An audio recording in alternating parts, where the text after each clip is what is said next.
السلام عليكم ورحمة الله وبركاته. ازيكم يا حبايب قلبي؟ عاملين ايه؟ يا رب تكونوا بخير. دي الباميه اهي والملوخيه اللي انا كنت جايباها من السوق، وريتكم التسويقه ووريتكم الخضار ساعتها نحطه ازاي في التلاجة.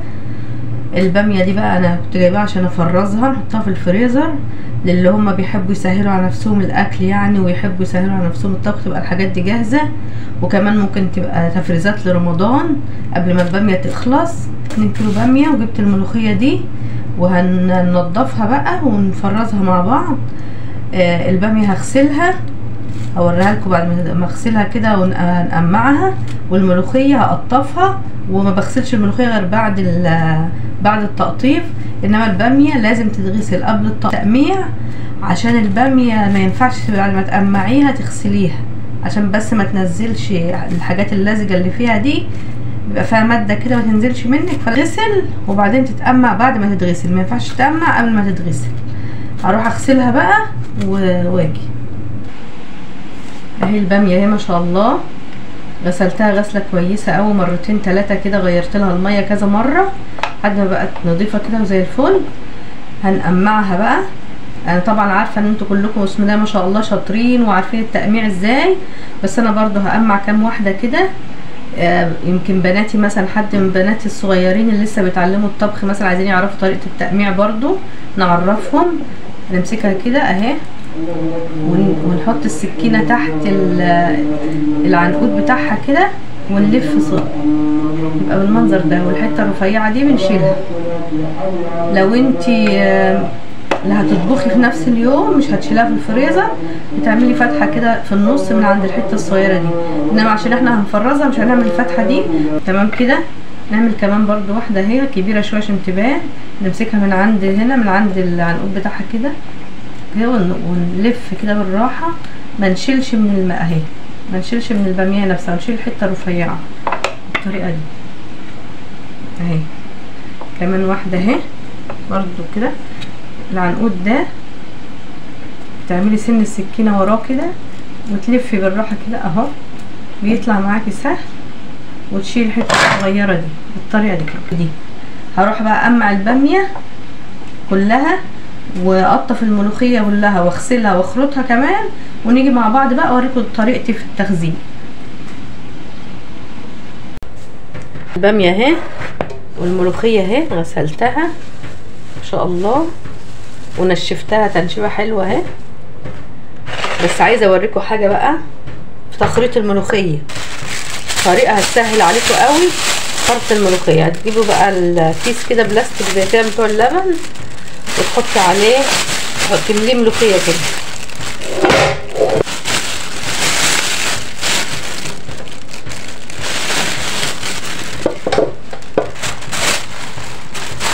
تفضي بقى الهواء كويس، تضغطي عليها كده تفضي منها الهواء. طريقه الخرط في الكيس دي حلوه قوي، تسهل عليكي تخرطي بسرعه، وفي نفس الوقت ما تبهدلكيش الدنيا ولا حاجه اهو. بتتني حرف الكيس كده، وبأي ولاعه بقى عندك تسخني بس الحرف كده. مشي بس الولاعه على الحرف كده كده، الكيس اتقفل بالطريقه دي اهو. وتخرطي بقى الملوخيه وهو جوه الكيس بالطريقه دي.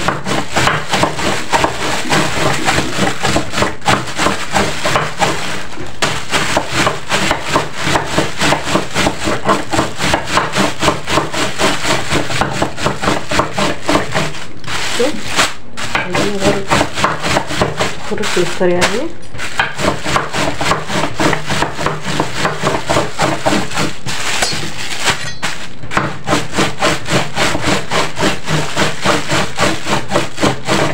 بجد مش هتاخد معاكي اي وقت كده اهو بالطريقه دي.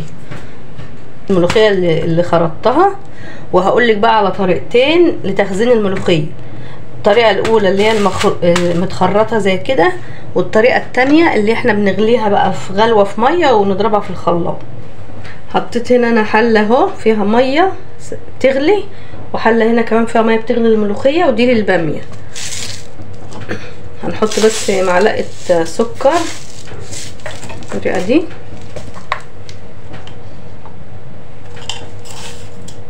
معلقه ملح،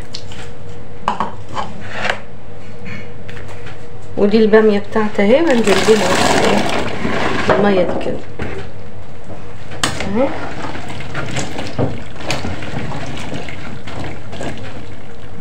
هي غلوه واحده بس. والملوخيه دي هننزل بيها في اللي هنا ده برضو كده غلوه واحده. طلعها بالطريقه دي، حطها في المصفى.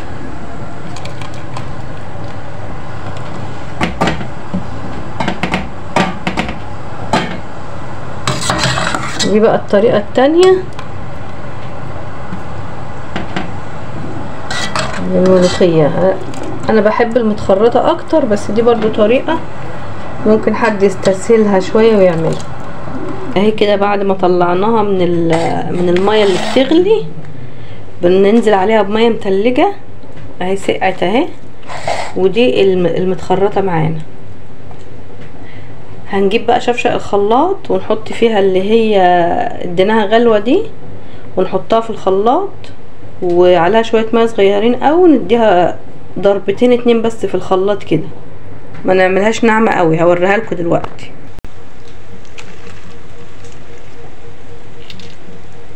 عشان هقول لكم بقى دلوقتي هنعمل فيهم ايه على النار عشان قبل ما نشيلهم في الفريزر. ودي الباميه بتاعتنا اهي، خدت غلوتين، نطلعها برده هنا في مصفى. ودي الباميه معانا اهي، بعد ما خدت كام غلوه كده على النار وطلعتها، نزلت عليها بميه ساقعه طالعه من التلاجة، كنت حطاها في التلاجة قبليها يعني مجهزها لها. لازم تنزلي عليها بميه متلجه كده عشان ما تستويش اكتر من كده وتحتفظ بالخضار ده. كده الباميه جاهزه انها تتعبى، هسيبها بس تتصفى براحتها في المصفى. ومعانا اهي الملوخيه اللي انا خرطتها في الكيس، ومعانا دي الملوخيه اللي انا اديتها غلوه وضربتها في الخلاط. وهنروح بقى نعمل الملوخيه مع بعض، نشوف هنعمل على النار ازاي، واقول لكم بقى بعد ما اعملها. جبت حله اهو، اي حله صغيره كده على النار، تحط شويه ميه صغيرين اهو، نص كوبايه مثلا او كوبايه ميه صغيره كده على حسب كميه الملوخيه اللي عندك. سيبيها بس تغلي كده غلوه ونسقط بقى الملوخيه فيها. الميه غليت اهي، تجيبي كيس الملوخيه بقى كده بتقصيه، احنا خلطينه ده مع بعض نقفله وننزل بقى بيه في الميه دي.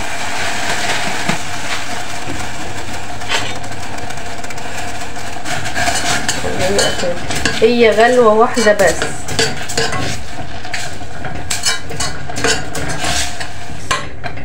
اهي اديها بس فرصه كده تغلي غلوه.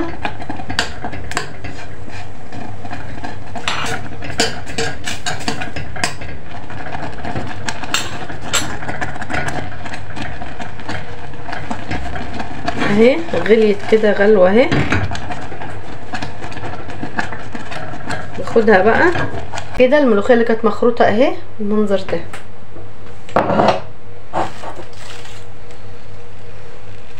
هنجيب التانية دي طبعا فيها نسبه ميه، هننزل بيها كده فيها تقريبا اهي بالمنظر ده كده برضو، ونسيبها تغلي غلوه. الله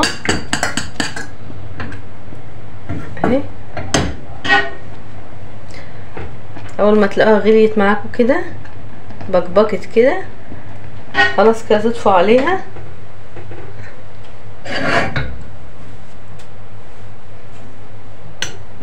ما شاء الله. حابه اوريكم دي الباميه اهي، ودي اللي في الحله دي الملوخيه اللي احنا كنا سلقينها وضربينها في الخلاط بس هي لسه سخنه. ودي الملوخيه التانية اهي اللي انا خرطتها واديتها برضو غلوه كده بعد الخرط. دول بقى طريقتين للملوخيه، يعني دول طريقتين ان ازاي تخزني بيهم الملوخيه. يا اما تسلقيها بالطريقه دي، تديها غلوه في ميه بتغلي، غلوه واحده وتطلعيها على ميه متلجه وتضربيها ضربه في الخلاط، وبعدين تحطيها تغلي تاني على في شويه ميه او شويه شوربه زي كده. يا اما تخرطيها، وبعد ما تخرطيها برضو تعمليها بنفس الطريقه، شويه ميه على النار او شويه شوربه صغيرين، وبرضو تخليها تغلي غلوه على النار. يبقى هما طريقتين، واللي يريحك فيهم اعملي بالطريقه اللي تريحك. ودي الباميه عملتها، غسلناها وقمعناها واديناها غلوتين برضو كده على النار، وبعدين طلعناها على ميه ساقعه. بعد ما تطلع بقى نحط عليها ميه متلجه، وبعدين بقى خلاص كده بقوا جاهزين. هنعبيهم مع بعض بس بعد ما يبردوا خالص، سيبهم بقى يبردوا خالص كده ونيجي نعبيهم مع بعض حسب بقى ما انت عايزه، يعني حسب الطبخه اللي هتطبخيها تعبي كده في الاكياس على قد الطبخه اللي هتطبخيها. اظبطي بقى الكيس من فوق كده بعد ما تفرغي الهواء عشان تعرفي برضه تبسطي كده، ما تاخدش مساحه في الفريزر اهو بالطريقه دي.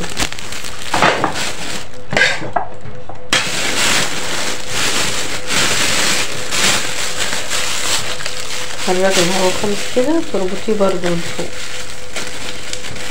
اهو، تربطيه من فوق عشان برضه ما ياخدش مساحه معاكي. تعمليه بالطريقه دي اهو. وهنعبي الملوخيه كمان اهي، ان شاء الله حسب برضو ما انت عايزه الطبخه قد ايه. هي خام يعني وتقيله، لسه اما تيجي تطبخيها بقى هتخفيها بشوربه، فانت عبيها بقى حسب ما انت عايزه. طبخه كبيره قليله بتعبيها حسب ما انت عايزه. انا حطيتها في كيس واحد.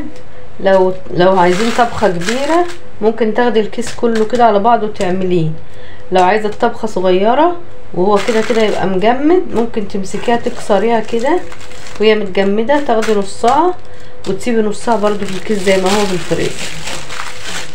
دي برضو هحطها تانية كده.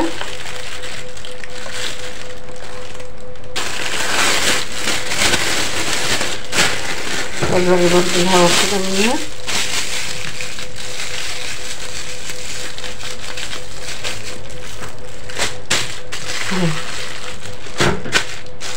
اهي كده اهو. احنا خلصنا تجهيز الباميه والملوخيه بتاعتنا اللي هنحطها في الفريزر. انا قلتلك الطريقه سهله وبسيطه مفيهاش حاجه، وانت بقى هتجيبي الكميه اللي انت محتاجاها، هتجيبي اكتر من كده او اقل من كده براحتك، وتعمليهم بقى بالطريقه دي يبقوا جاهزين معاكي، هيوفروا معاكي. يبقى عندك الملوخيه، لو الملوخيه مثلا خلصت خلاص ما بقاش فيه في السوق، هتبقى عندك. الباميه برضو ما يبقى ما فيش في السوق، نفسكوا في الباميه تبقى موجوده عندك، وهينفعوا في رمضان. يا رب اكون فدتكوا او استفدتوا مني باي حاجه في الفيديو ده، واشوفكم على خير. ما تنسونيش بقى باللايك والشير وتفعلوا زر الجرس عشان يوصل لكم كل جديد. مع السلامه. لايك وسبسكرايب وتفعلوا زر الجرس عشان يوصل لكم كل جديد، واشوفكم ان شاء الله في فيديو جديد.